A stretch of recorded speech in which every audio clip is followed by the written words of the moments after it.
ನಮಸ್ಕಾರ 30 ನಿಮಿಷ 30 ಸುದ್ದಿಗೆ ಸ್ವಾಗತ. ನಾನು ಪೃಥ್ವಿರಾಜ್ ಹಾನಹಳ್ಳಿ, ನನ್ನ ಜೊತೆ ಇದ್ದಾರೆ ನಾನು ಸೌಮ್ಯ ಮಳಲಿ. 30 ನಿಮಿಷ 30 ಸುದ್ದಿಯಲ್ಲಿ ಬೆಳಗ್ಗೆ ಆಗಿರುವಂತಹ ಬೆಳವಣಿಗೆಗಳು, ಮಧ್ಯಾಹ್ನ ನಂತರ ಆಗಬಹುದಾದಂತಹ ಪ್ರಮುಖ ಬೆಳವಣಿಗೆಗಳ ಸುದ್ದಿಗಳನ್ನು ಒಂದೊಂದಾಗಿ ನಿಮ್ಮ ಮುಂದೆ ಇಡ್ತಾ ಹೋಗ್ತೀವಿ, ನೋಡ್ತಾ ಹೋಗೋಣ.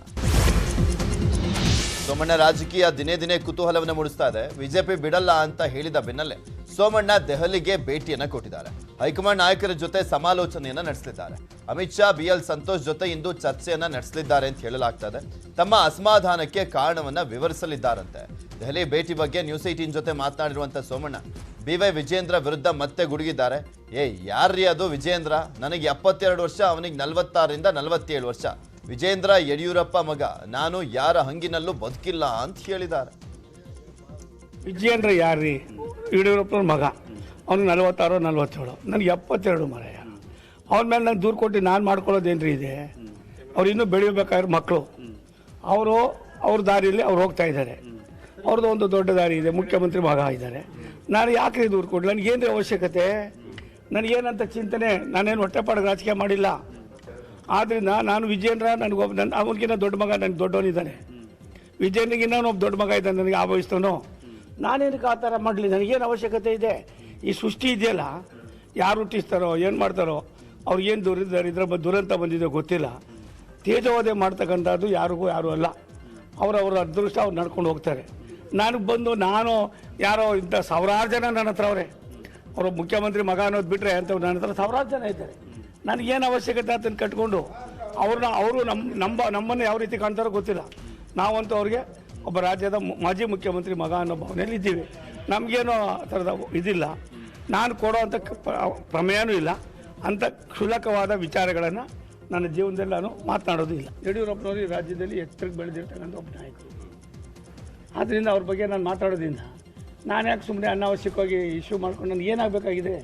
ಅವ್ರಿಗೂ 82, ನನಗೂ 72. ಆ ಥರ ಏನಿಲ್ಲ. ವಿಜಯೇಂದ್ರ ಪಜ್ಜೇಂದ್ರ ನನ್ನ ತಲೆಯಿಲ್ಲ. ವಿಜಯೇಂದ್ರ ಎಷ್ಟೋ, ನನ್ನ ಮಗನೂ ಅಷ್ಟೇ. ಯಾರೇನಾರು ಇನ್ನೊಬ್ಬರ ಮನಸ್ಸನ್ನು ನೋಯಿಸ್ತಕ್ಕಂಥ ಯಾರೇ ಮಾಡಿದ್ರು ಕೂಡ ತಪ್ಪೇ. ನನಗೆ ರಾಜ್ಯ ರಾಜಕಾರಣದಲ್ಲಿ ಆಸಕ್ತಿ ಇಲ್ಲ, ಅದರಲ್ಲೂ ಉಪಚುನಾವಣೆ ಬಗ್ಗೆ ನಾನು ಬೇಸತ್ತು ಹೋಗಿದ್ದೇನೆ ಅಂತ ಸಂಸದ DK ಸುರೇಶ್ ಹೇಳಿದ್ದಾರೆ. ರಾಮನಗರದಿಂದ DK ಸುರೇಶ್ ಸ್ಪರ್ಧಿಸ್ತಾರೆ ಅನ್ನೋ ಸುದ್ದಿ ಹಬ್ಬಿತ್ತು. ಅದರ ಬಗ್ಗೆ ಮಾತಾಡಿದ ಅವರು, ಜನರ ದುಡ್ಡು ಪೋಲ್ ಮಾಡಲು ನನಗೆ ಇಷ್ಟ ಇಲ್ಲ. ರಾಮನಗರ ಸೇರಿದಂತೆ 10 ಕ್ಷೇತ್ರಗಳಲ್ಲಿ ನಿಲ್ಲುವಂತೆ ನನಗೆ ಒತ್ತಾಯ ಇದೆ. ಸದ್ಯ ನನಗೆ ರಾಜ್ಯ ರಾಜಕಾರಣದಲ್ಲಿ ಆಸಕ್ತಿ ಇಲ್ಲ. ಜನ ಈಗಾಗಲೇ ನನ್ನನ್ನು ಸಂಸದರಾಗಿ ಮಾಡಿದ್ದಾರೆ. ಸದ್ಯ ನನಗೆ ಇದೇ ಸ್ಥಾನಮಾನ ಸಾಕು ಅಂತ ಹೇಳಿದ್ದಾರೆ. ಶಿವಾಜಿ ಪ್ರತಿಮೆ ವಿಚಾರದಲ್ಲಿ ಬೆಳಗಾವಿ ನಾಯಕರು ಪರಸ್ಪರ ಕಿತ್ತಾಡ್ಕೊಂಡಿದ್ರು. ಆದರೆ ವಿಶ್ವಗುರು ಬಸವಣ್ಣ ಪುತ್ಥಳಿ ಶಿಲಾನ್ಯಾಸದ ವೇಳೆ ಒಗ್ಗಟ್ಟನ್ನ ಪ್ರದರ್ಶನ ಮಾಡಿದ್ದಾರೆ. CM ಸೇರಿದಂತೆ ಬಿಜೆಪಿ ನಾಯಕರ ಜೊತೆ ಕಾಂಗ್ರೆಸ್ನ ಶಾಸಕರಾಗಿರುವಂತಹ ಲಕ್ಷ್ಮೀ ಹೆಬ್ಬಾಳ್ಕರ್, ಚನ್ನರಾಜ ಹಟ್ಟಿಹೊಳಿ ಭಾಗಿಯಾಗಿದ್ದರು. ಪ್ರಭಾಕರ್ ಕೋರೆ ಜೊತೆ ಲಕ್ಷ್ಮೀ ಹೆಬ್ಬಾಳ್ಕರ್ ಉಭಯ ಕುಶಲೋಪರಿಯನ್ನ ನಡೆಸಿದ್ರು. ಬಳಿಕ CM ಬಸವರಾಜ ಬೊಮ್ಮಾಯಿ ಶಿಲಾನ್ಯಾಸವನ್ನ ನೆರವೇರಿಸಿದರು. ವಿಜಯಪುರ ಬಿಜೆಪಿ ಟಿಕೆಟ್ಗೆ ಹಾಲಿ ಶಾಸಕ ಬಸನಗೌಡ ಪಾಟೀಲ್ ಯತ್ನಾಳ್ ಹಾಗೂ ಅಪ್ಪ ಸಾಹೇಬ್ ಮಧ್ಯೆ ಫೈಟ್ ಇದೆ. ಈ ಗೊಂದಲದ ಮಧ್ಯೆ ಸಚಿವ ಗೋವಿಂದ ಕಾರಜೋಳ ಉರಿಯೋ ಬೆಂಕಿಗೆ ತುಪ್ಪ ಸುರಿದಿದ್ದಾರೆ. ಯತ್ನಾಳ್ ವಿಜಯಪುರ ಅಭ್ಯರ್ಥಿ ಅಂತ ಘೋಷಿಸಿದ್ದಾರೆ. ಯತ್ನಾಳ್ರನ್ನ 50,000 ಮತಗಳಿಂದ ಗೆಲ್ಲಿಸುವಂತೆ ಕಾರಜೋಳ ಮನವಿ ಮಾಡಿದ್ದಾರೆ. ಕಾರಜೋಳ ಹೇಳಿಕೆ ಬೆನ್ನಲ್ಲೇ ಬಿಜೆಪಿ ಟಿಕೆಟ್ ಆಕಾಂಕ್ಷಿಗಳು ತಿರುಗಿಬಿದ್ದಿದ್ದಾರೆ. ಕಾರಜೋಳ ಹೇಳಿಕೆ ಬಗ್ಗೆ ನಳಿನ್ ಕುಮಾರ್ ಕಟೀಲ್ ಹಾಗೂ CT ರವಿ ಅಪ್ಪ ಸಾಹೇಬ್ ಪಟ್ಟಣ್ ಶೆಟ್ಟಿ ದೂರನ್ನ ಕೊಟ್ಟಿದ್ದಾರೆ. ಬಳ್ಳಾರಿ ರಾಜಕೀಯ ಮತ್ತೊಂದು ಮಜಲಿಗೆ ತಲುಪಿದೆ. ಬಳ್ಳಾರಿ ನಗರ ಅಸೆಂಬ್ಲಿ ಕ್ಷೇತ್ರದಿಂದ ಜನಾರ್ದನ್ ರೆಡ್ಡಿ ಪತ್ನಿ ಲಕ್ಷ್ಮೀ ಅರುಣ ಕಣಕ್ಕಿಳಿಯುವುದಾಗಿ ಘೋಷಣೆ ಮಾಡಿದ್ದಾರೆ. ಇದೀಗ ಶ್ರೀರಾಮುಲು ಬಳ್ಳಾರಿ ಗ್ರಾಮೀಣದಿಂದ ಕಣಕ್ಕೆ ಇಳಿಯುವುದಾಗಿ ಅನೌನ್ಸ್ ಮಾಡಿದ್ದಾರೆ.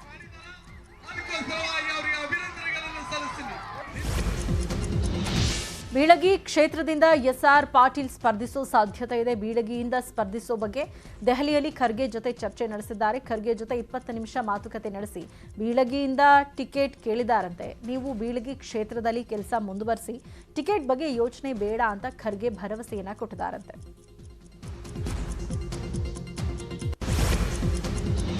ಬಳ್ಳಿ ಕಾಂಗ್ರೆಸ್ ಶಾಸಕಿ ಕುಸುಮಾ ಶಿವಳ್ಳಿ CM ಭೇಟಿಗೆ ಮುಂದಾಗಿದ್ರು. ಇಂದು ನಡಿಬೇಕಾಗಿದ್ದಂತ ಪ್ರಜಾಧ್ವನಿ ಯಾತ್ರೆ ಏಕಾಏಕಿ ರದ್ದಾಗಿದೆ. ಯಾತ್ರೆ ರದ್ದಾದ ಬೆನ್ನಲ್ಲೇ CM ಭೇಟಿಗೆ ಮುಂದಾಗಿದ್ದಾರೆ. ಬಳಿಕ ಮಾತನಾಡಿದಂತ ಅವರು ಅಭಿವೃದ್ಧಿ ಕುರಿತು ಚರ್ಚಿಸಲಿಕ್ಕೆ ಹೋಗಿದ್ದೆ ಅಂತ ಹೇಳಿದರು.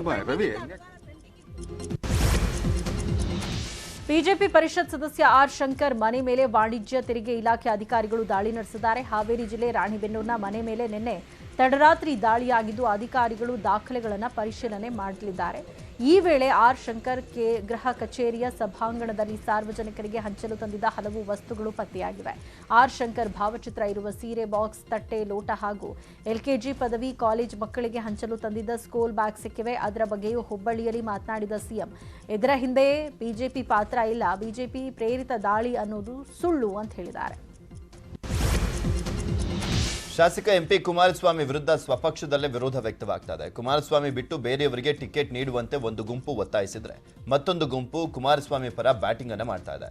ನಾಳೆ ವಿಜಯ ಸಂಕಲ್ಪ ಯಾತ್ರೆ ನಡೆಯಲಿದ್ದು ಎಂಪಿ ಕುಮಾರಸ್ವಾಮಿ ವಿರುದ್ಧ ಬ್ಯಾನರ್ ಪ್ರದರ್ಶಿಸುವಂತ ಸಾಧ್ಯತೆ ಇದೆ.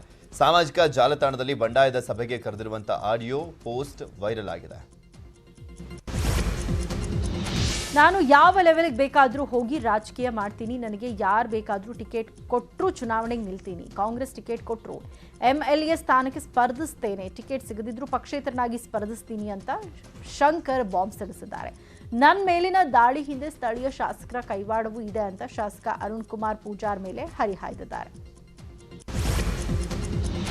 ಹಾಸನ ಜೆಡಿಎಸ್ ಟಿಕೆಟ್ ರೇಸ್ಗೆ ಮತ್ತೊಬ್ಬರು ಎಂಟ್ರಿ ಕೊಟ್ಟಿದ್ದಾರೆ. ಜೆಡಿಎಸ್ನಲ್ಲಿ KM ರಾಜೇಗೌಡ ಹೆಸರು ಪ್ರಸ್ತಾಪವಾಗ್ತಾ ಇದ್ದು ವರಿಷ್ಠರು ಟಿಕೆಟ್ ಕೊಟ್ಟರೆ ಸ್ಪರ್ಧಿಸ್ತೀನಿ ಅಂತ ರಾಜೇಗೌಡ ಹೇಳಿದ್ದಾರೆ. ಈಗ ಆಲ್ರೆಡಿ ಭವಾನಿ ರೇವಣ್ಣ ಮತ್ತು ಒಂದ್ ಕಡೆ HD ರೇವಣ್ಣ, ಇನ್ನು ಒಂದ್ ಕಡೆ ಸ್ವರೂಪ್, ಇವರೆಲ್ಲರೂ ಕೂಡ ಕಚ್ಚಾಡ್ತಾ ಇದ್ದಾರೆ ಟಿಕೆಟ್ಗೋಸ್ಕರ. ಕುಮಾರಸ್ವಾಮಿ ನಿನ್ನೆ ಅಷ್ಟೇ ಹೇಳಿಕೆಯನ್ನ ಕೊಟ್ಟಿದ್ರು, ಇನ್ನೂ ಆ ಲಿಸ್ಟ್ ಉದ್ದ ಆಗ್ಬೋದು ಅಂತ. ಆ ಹೇಳಿಕೆ ಬೆನ್ನಲ್ಲೇ ಈಗ ರಾಜೇಗೌಡ ಹೆಸರು ಕೇಳಿ ಬಂದಿದೆ.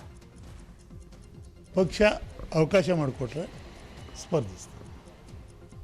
ಇಲ್ಲಿವರೆಗೂ ನಿಮ್ಮನ್ನ ಹೈಕಮಾಂಡ್ ಏನಾದರೂ ಸಂಪರ್ಕ ಮಾಡಿದಾರಾ ಅಥವಾ ಏನೆಲ್ಲ ಸೂಚನೆಗಳನ್ನು ಕೊಟ್ಟಿದ್ದಾರೆ ಸರ್?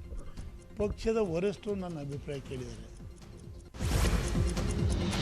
ಕೋಲಾರ ತಾಲೂಕಿನ ರಾಮಚಂದ್ರ ಚೆಕ್ ಪೋಸ್ಟ್ನಲ್ಲಿ ಜನರಿಗೆ ಹಂಚಲು ಸಾಗಿಸ್ತಾ ಇದ್ದ ಬೆಡ್ಶೀಟ್ಗಳನ್ನು ಪೊಲೀಸರು ವಶಕ್ಕೆ ಪಡೆದಿದ್ದಾರೆ.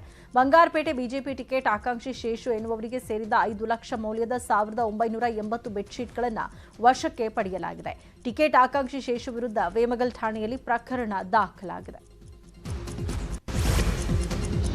ವಲಸಿಗ ಸಚಿವರಿಗೆ ಸಿಡಿ ಟೆನ್ಷನ್ ಶುರುವಾಗಿದೆ. DKಶಿ ಬಳಿ ಸಚಿವರೊಬ್ಬರು ಸಿಡಿ ಇದೆ, ಸಿಡಿ ತೋರಿಸಿ ಬ್ಲಾಕ್ ಮೇಲ್ ಮಾಡ್ತಿದ್ದಾರೆ ಅಂತ ರಮೇಶ್ ಜಾರಕಿಹೊಳಿ ಹೇಳಿದ್ದಾರೆ. ಜಾರಕಿಹೊಳಿ ಹೇಳಿಕೆಯಿಂದ ವಲಸಿಗ ಸಚಿವರಿಗೆ ಮುಜುಗರವಾಗಿದೆ. ಸಿಡಿ ಸಂಬಂಧ ಕೋರ್ಟ್ನಿಂದ ತಡೆ ತಂದರೂ ಪದೇ ಪದೇ ಮಾತನಾಡಿದ್ದೇಕೆ ಅಂತ ಪ್ರಶ್ನಿಸುತ್ತಾ ಇದ್ದಾರೆ. ಸಾಹುಕಾರ್ ಮಾತಿನಿಂದ ಜನ ಏನ್ ಅಂದ್ಕೊಳ್ಳಲ್ಲ, DK ಜೊತೆಗಿನ ಜಗಳದಲ್ಲಿ ನಮ್ಮನ್ನು ಯಾಕೆ ಮಧ್ಯ ಎಳೆದು ತರಬೇಕು ಅಂತ ವಲಸಿಗ ಸಚಿವರು ಪ್ರಶ್ನೆಯನ್ನು ಮಾಡ್ತಿದ್ದಾರಂತೆ. ಮಾಗಡಿಯ ಮಾಜಿ ಶಾಸಕ ಬಾಲಕೃಷ್ಣ ಹಾಗೂ ಹಾಲಿ ಶಾಸಕ ಎ ಮಂಜುನಾಥ್ ನಡುವಿನ ವಾಕ್ಸಮರ ಜೋರಾಗಿದೆ. ಶಾಸಕ ಮಂಜುನಾಥ್ ಪತ್ನಿ ಲಕ್ಷ್ಮಿ ಕಾಮಗಾರಿಗಳಲ್ಲಿ ಕಮಿಷನ್ ಪಡಿತಾ ಇದ್ದಾರೆ ಅನ್ನೋ ಆರೋಪಕ್ಕೆ ಲಕ್ಷ್ಮಿ ಮಾಗಡಿ ಶ್ರೀ ರಂಗನಾಥ ಸ್ವಾಮಿ ದೇವಸ್ಥಾನದ ಗರುಡ ಗಂಬದ ಮುಂದೆ ಕರ್ಪೂರ ಹಚ್ಚಿ ದೇವರು ನೋಡ್ಕೊಳ್ಳಿ ಅಂತ ತಿರುಗೇಟನ್ನು ನೀಡಿದ್ದಾರೆ. ಬಳಿಕ ಮಾತಾಡಿದ ಅವರು, ಮಾಜಿ ಶಾಸಕ ಬಾಲಕೃಷ್ಣ ಹೆಣ್ಣು ಮಕ್ಕಳ ಮೇಲೆ ಇಲ್ಲಸಲ್ಲದ ಆರೋಪ ಮಾಡಿದ್ದಾರೆ. ಅವರ ಮನೆಯಲ್ಲೂ ಹೆಣ್ಮಕ್ಳಿದ್ದಾರೆ ಅನ್ನೋದನ್ನ ತಿಳಿಬೇಕು. ಹೆಣ್ಣುಮಕ್ಕಳ ಶಾಪ ಅವರಿಗೆ ತಟ್ಟದೆ ಬಿಡೋದಿಲ್ಲ ಅಂತ ಹೇಳಿದರು.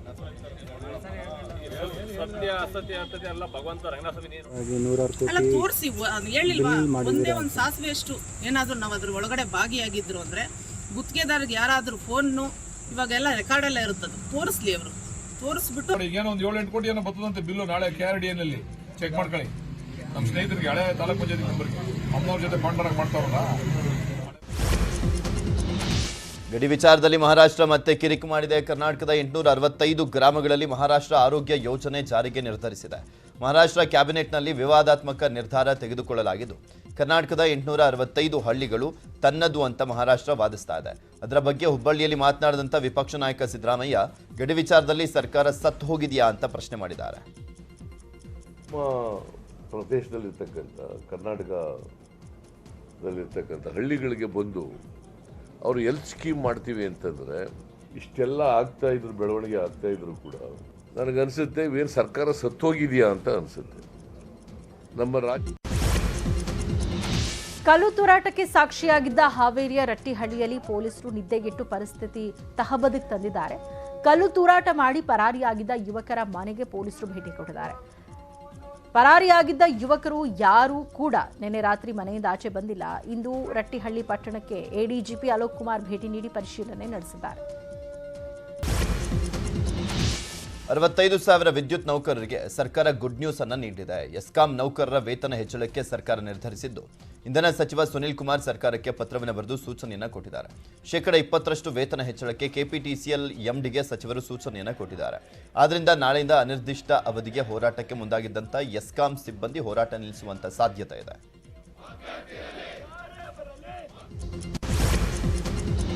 ಮಾರ್ಚ್ 21ರಿಂದ ಸಾರಿಗೆ ನೌಕರರು ಕೂಡ ಅನಿರ್ದಿಷ್ಟಾವಧಿ ಮುಷ್ಕರ ನಡೆಸುತ್ತಾರೆ. ಅನಂತ್ ಸುಬ್ಬರಾವ್ ನೇತೃತ್ವದ ಸಂಘಟನೆಯ ಸಾರಿಗೆ ನೌಕರರು ಮುಷ್ಕರ ನಡೆಸಲಿದ್ದು 23,000 ಬಸ್ ನಿಲ್ಲಿಸ್ತೀವಿ ಅಂತ ಸಿಎಂಗೂ ಪತ್ರ ಬರೆದು ಅನಂತ್ ಸುಬ್ಬರಾವ್ ಎಚ್ಚರಿಸಿದ್ದಾರೆ. ಇನ್ನೊಂದು ಕಡೆ ಆರ್ ಚಂದ್ರಶೇಖರ್ ನೇತೃತ್ವದ ನೌಕರರ ಸಮಾನ ಮನಸ್ಕರ ವೇದಿಕೆಯು ಮಾರ್ಚ್ 5ರಂದೇ ಸಭೆ ನಡೆಸಿ ಮುಷ್ಕರಕ್ಕೆ ಕರೆ ನೀಡಿದೆ. ಎರಡೂ ಬಣದ ಬೇಡಿಕೆಗಳು ಭಿನ್ನವಾಗಿರುವುದರಿಂದ ಹೋರಾಟಕ್ಕೆ ತೊಡಕಾಗಿದೆ. ಆದರೆ ನೌಕರರ ಮನವೊಲಿಸ್ತೀವಿ ಅಂತ ಸಾರಿಗೆ ಸಚಿವ ಶ್ರೀರಾಮುಲು ಹೇಳಿದ್ದಾರೆ. ಅವ್ರಿಗೆ ವೇತನ ಪರಿಷ್ಕರಣೆ ವಿಚಾರದಲ್ಲಿ ಇವತ್ತು ಅಂತಿಮವಾದಂಥ ತೀರ್ಮಾನವನ್ನು ತಗೊಳ್ಳೋಂಥ ಕೆಲಸ ಮಾಡ್ತೀನಿ. ಎಮ್ ಡಿ ಆದಂಥ ಅಂಬಕುಮಾರ್ ಅವರಿಗೆ ಆಲ್ರೆಡಿ ನಾನು ಸೂಚನೆಯನ್ನು ಕೊಟ್ಟಿದ್ದೀನಿ. ಇವತ್ತೆಲ್ಲ ಫೆಡರೇಷನ್ ಅವ್ರು ಕರೆದು ಮಾತಾಡಬೇಕು, ಜೊತೆಲಿ ಅವ್ರನ್ನ ಮನವೊಲಿಸಬೇಕು ಅನ್ನೋಂಥ ಒಂದು ಸೂಚನೆಯನ್ನು ಕೂಡ ಎಮ್ ಡಿ ಅವ್ರಿಗೆ ಕೊಟ್ಟಿದ್ದೀನಿ. ಹಂಗಾಗಿ ಗದಗ ತಾಲೂಕಿನ ಲಕ್ಕುಂಡಿಯಲ್ಲಿ ವಕೀಲರು ಮತ್ತು ಪೊಲೀಸರು ಕಾಲರ್ ಹಿಡಿದು ಪರಸ್ಪರ ಎಳೆದಾಡಿಕೊಂಡಿದ್ದಾರೆ. ಅಕ್ರಮ ವಿಂಡ್ ಫ್ಯಾನ್ ನಿರ್ಮಾಣದ ವಿಚಾರಕ್ಕೆ ಕಂಪನಿ ಸಿಬ್ಬಂದಿಯನ್ನ ರೈತರು ಪಂಚಾಯಿತಿಯಲ್ಲಿ ಕೂಡ ಹಾಕಿದ್ರು. ಎನ್ಒಸಿ ಮಾಡಿಸದೆ ಪಂಚಾಯಿತಿಗೆ ತೆರಿಗೆ ವಂಚಿಸಿ ವಿಂಡ್ ಫ್ಯಾನ್ ನಿರ್ಮಿಸುತ್ತಿದ್ದಾರೆ. ಜಮೀನುಗಳನ್ನ ಲೀಸ್ ಪಡೆಯೋದ್ರಲ್ಲೂ ಗೋಲ್ಮಾಲ್ ಆಗಿದೆ ಅಂತ ಆರೋಪಿಸಿದ್ದಾರೆ. ಆಗ ಗದಗ ಗ್ರಾಮೀಣ ಠಾಣೆ ಪೊಲೀಸರು ಹಾಗೂ ವಕೀಲರ ಮಧ್ಯೆ ಬೀದಿ ರಂಪಾಟ ಆಗಿದೆ.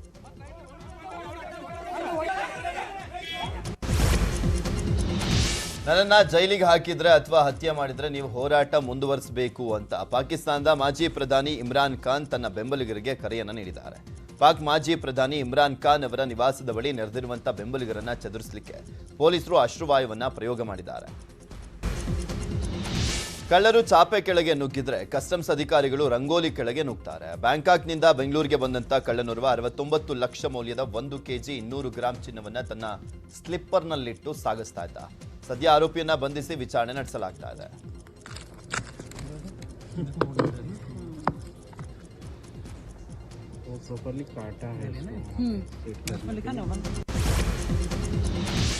ಹೊಸೂರಿನ ಮರಿ ಆನೆ ರಘು ಸಾಕ್ಷ್ಯಚಿತ್ರಕ್ಕಾಗಿ ಆಸ್ಕರ್ ಪ್ರಶಸ್ತಿ ಒಲಿದಿದೆ. ಇದೀಗ ಆನೆ ಮರಿಯ ಹಳೆಯ ವಿಡಿಯೋ ವೈರಲ್ ಆಗ್ತಾ ಇದೆ. ರಘು ಆನೆ ಮರಿ ಬಗ್ಗೆ ಅಭಿನಂದನೆಗಳ ಮಹಾಪೂರವೇ ಹರಿದು ಬರ್ತಾ ಇದೆ.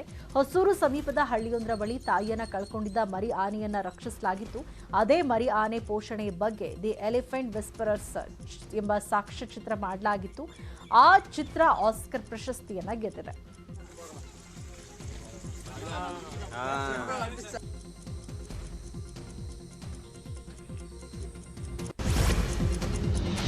ಬೆಂಗಳೂರಿನಲ್ಲಿ ಫ್ಲೈಓವರ್ ಮೇಲಿಂದ ನೋಟು ಎಸೆದ ಪ್ರಕರಣದಲ್ಲಿ ಯುವಕನನ್ನ ಪೊಲೀಸರು ಈಚೆಗಷ್ಟೇ ಬಂಧಿಸಿದ್ರು. ಇಂಥದ್ದೇ ಘಟನೆ ಈಗ ಹರಿಯಾಣದಲ್ಲಿ ನಡೆದಿದೆ. ಚಲಿಸ್ತಾ ಇರುವಂತಹ ಕಾರಿನ ಹಿಂಬದಿಯಿಂದ ಯುವಕನೋರ್ವ ಹಣದ ನೋಟುಗಳನ್ನು ಎಸಿತಾ ಇರುವಂಥದ್ದು ವೈರಲ್ ಆಗಿದೆ. ಪ್ರಕರಣಕ್ಕೆ ಸಂಬಂಧಿಸಿದಂತೆ ಇಬ್ಬರನ್ನ ಬಂಧಿಸಲಾಗಿದೆ.